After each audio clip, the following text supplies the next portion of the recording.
Welcome to the Tattooed Truth Podcast with Anna Love, a space for embodied conversations for soul-led rebels. I'm your host, Anna Love, intuitive empowerment coach, subconscious healing guide, and no stranger to burning it all down to rise in truth. Here we dive deep into identity, healing, personal power, and what it really takes to lead a soul-aligned life. You'll hear unfiltered insights, real stories, and live coaching sessions with bold callers ready to break free and embody their next level. This is your invitation to reclaim your voice, rewire your patterns, and rise fully expressed. Let's get into it.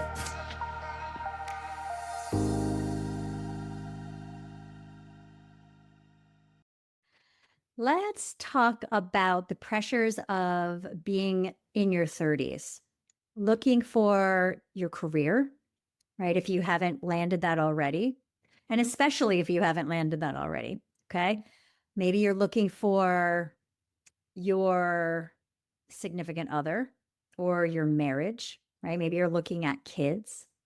So career, kids, how about your health and wellness, right? What your longevity looks like. And do you have a routine? So looking back at my 30s, what I would tell my 30-year-old self is stop running to try to check all the boxes. And it's not about doing, it's about being.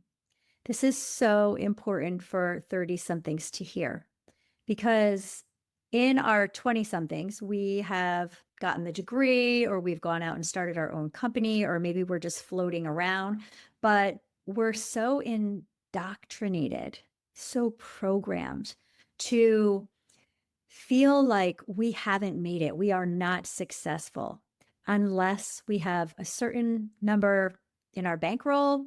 We have things that we've stored away for the future. We've got a 401k.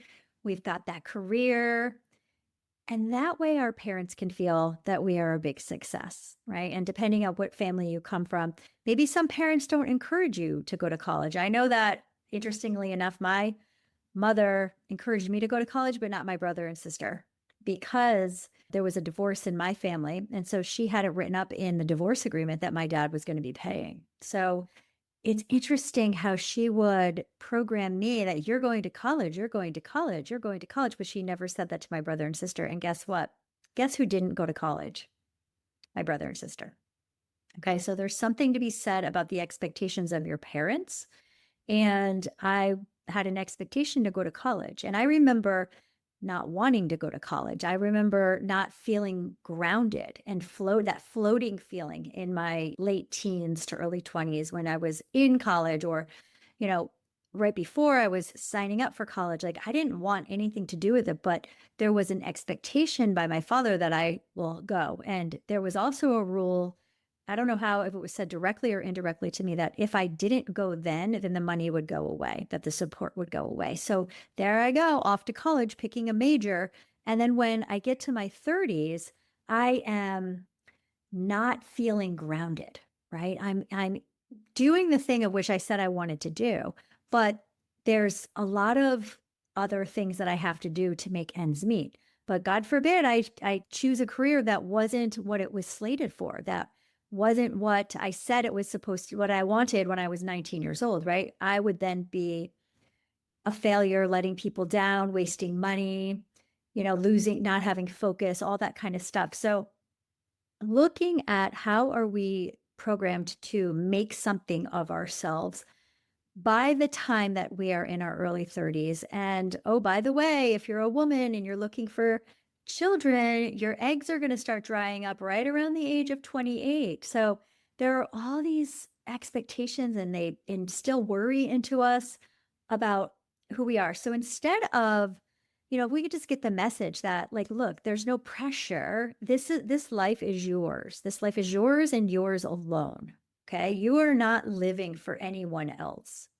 And once you get to that point, that liberation of being able to say that this life is mine, and then you actually start telling other people, like, no, I'm an adult. Like, I'm actually an adult. Stop telling me what I need to do, if I veer off and I want to do something that brings me pleasure, then that's my joy to receive, right? That's how I'm going to be living and spending my time.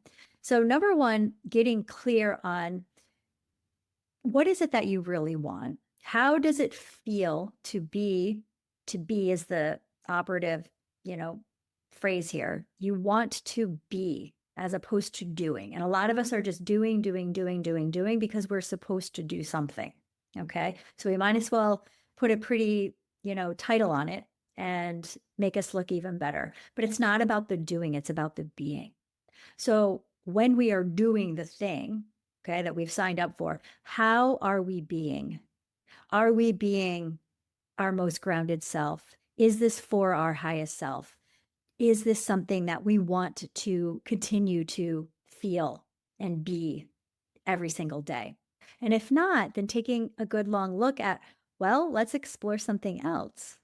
Okay, so getting out from under that trap of the should'ves, this is what I was supposed to be, and looking at what resonates with you. And look, if you are lucky enough to have, which I say that in a funny way because there's no such thing as luck, we create our own. But if you are lucky enough to have figured out and cracked the code on honoring what's good for your highest earlier than your 30s, then this entire episode isn't for you, to be quite frank.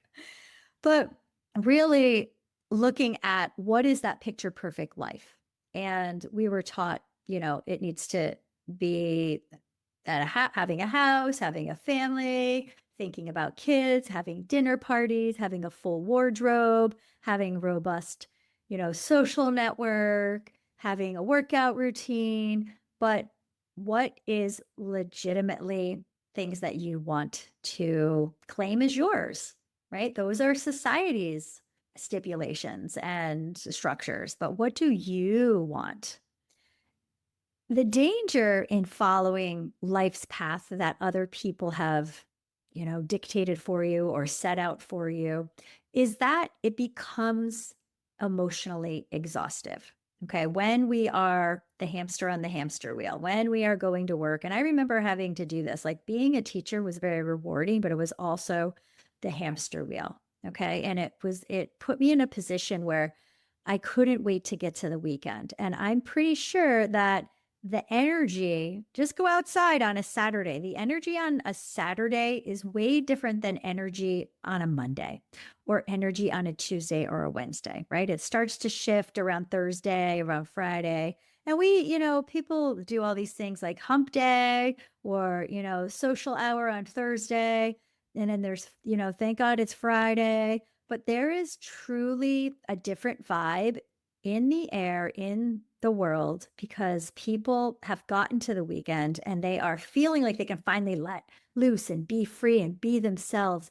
And then they button it all up again for Monday. Okay. And is that truly conducive to happiness and joy and productivity and emotional regulation? No, I'd say no. So looking at your lifestyle, giving it an audit. I do audits. That's what I do. If you were to work with me one-on-one or in a group container, what I am all about with my clients is finding the sections of your life that you feel there's a huge imbalance or a huge deficit, and you don't know if you're allowed to, like giving you permission. Like, hey, yeah, you can be at an 8, 9, or level 10 of happiness, right? A scale of 0 to 10. You can be towards the top on all of the levels, on all of the sections in your life, whether it's finances or relationship or health or any of the other, career, your purpose, right? Your spirituality. You get to actually create a life where it feels like you have designed it. Okay. What would it be like to have a life in every single area where you are spending your life and your moments being exactly involved with the people who bring you joy and in the activities that bring you purpose? And you can actually get a salary doing this as well, right? So the other thing is, and I touched on this a little bit in the beginning when I said that we're programmed, but letting go of the need to prove ourselves. And that, I swear, that is what we're taught as a very young child. Like, you must prove yourself before the worth comes in. And we have got that backwards. Okay. How many people do you know? You could look around and ask, do you feel worthy? Do you feel enough? Every single client I've ever worked with didn't feel enough, didn't feel worthy. Why? Because we are taught that you have to earn the worthiness. You have to earn the enoughness. You have to prove yourself, climb that ladder, right?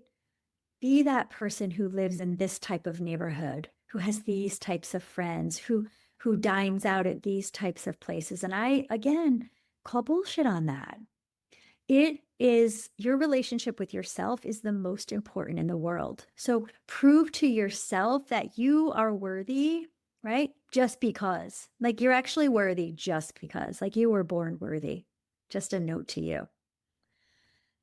So when we are, just piggybacking on the emotional exhaustion of what it feels like when we are busy proving that we're, good enough, we also learn to wear masks. And I talk about this in a lot of different episodes where we have these ego masks that we put on, and they're different. We've got a whole wall full or a closet full, right? A suitcase full of different masks that unconsciously we have been wearing since we were very, very young. And why do we do it? Well, it's to protect ourselves from getting hurt. The reason why we have that ego mask in the first place is because something happened, an event happened in the past that created a fragmentation from us. Our self energy got fragmented, right? And we were no longer whole and complete. And then an ego was developed, an ego was created. And people think that ego is bad, but it's not. It's a protective coping mechanism. However, where it does work against us is when we get into our 30s and we're fucking exhausted. Okay. We are burnt out from putting on one mask and then taking it off and putting on a different mask and taking it off and putting on a different mask. And we do this so that we can fit in, so that we can feel good about ourselves, that we can have our self-worth, we can have connection. We are getting, the approval from other people. There's no reason why anyone would put on a mask of inauthenticity unless they felt that what was under that mask wasn't good enough. That is exhausting. That leads to burnout. That leads to what I call a breakdown. Okay. And, there's talk of like midlife crises happening in your 30s and 40s. All that simply is this identity shift and us saying, hey, I don't know who I'm being, and what I'm doing every day isn't in alignment with the person that I can't even find in there. All I know is it isn't working. The person that I have to be with all these masks isn't me. It isn't genuinely me. And so I need to break free. I need to let go of some stuff. I need to quit my job. I need to get out of my marriage. I need to stop, XYZ behaviors. That's a true breakdown. And that, my friend, is where I come in. This is my favorite type of thing to do, is work with people who are looking for answers, looking for the roadmap back to themselves. Okay. So it all rests in the subconscious as well, because that's how it was programmed. So looking at your life, and maybe you're reflecting on how you were in your 30s, or maybe you are in your 30s right now listening to this. Either way, reflect on the people pleasing that you may or may not be doing, but most of the time we are doing the people pleasing because we have been taught to do that, right? Trying to get our self-worth validated, trying to feel good enough finally, trying to fill voids, wear certain clothes, go to certain events, eat certain food, like all the things, be in this country club, be in this society. Meanwhile, how do you feel when you're in it? Do you feel fully aligned? Do you feel enough just by waking up in the day? Do you feel worthy? Okay. So again, noticing, and however old you are, it's never too late to shift. I made a shift at 42. So I went through my entire 30s playing the games of what society wanted me to be, what my parents wanted me to be. So we learn at a young age to hustle, for love, for respect, for attention, for accolades, for value, for worth. And I'm here to tell you it's all wrong. Let it go, right? Who are you when you stop performing? Who is underneath there? Who's the one with the heartbeat? Who's the one with the soul? Go there, discover her. And that's where the gold is, right? That's where the beauty lies. So that's what I wanted to talk about today. And I'd love for you to chime in. Let me know if you have any questions that you want me to touch on. And meet me over on Instagram at Heal with Anna Love. And I will see you next time. Thanks for tuning in to the Tattooed Truth Podcast. If this episode lit something up in you, don't keep it to yourself. Share it, leave a review, and make sure you're subscribed so you never miss a truth bomb. If you're craving deeper support, guided healing, or a space to reclaim your voice and power, check the show notes for ways to work with me. Remember, your truth is not too loud, too bold, or too much. It's exactly what this world needs. Keep showing up, stay wild, stay true. I'll see you next time.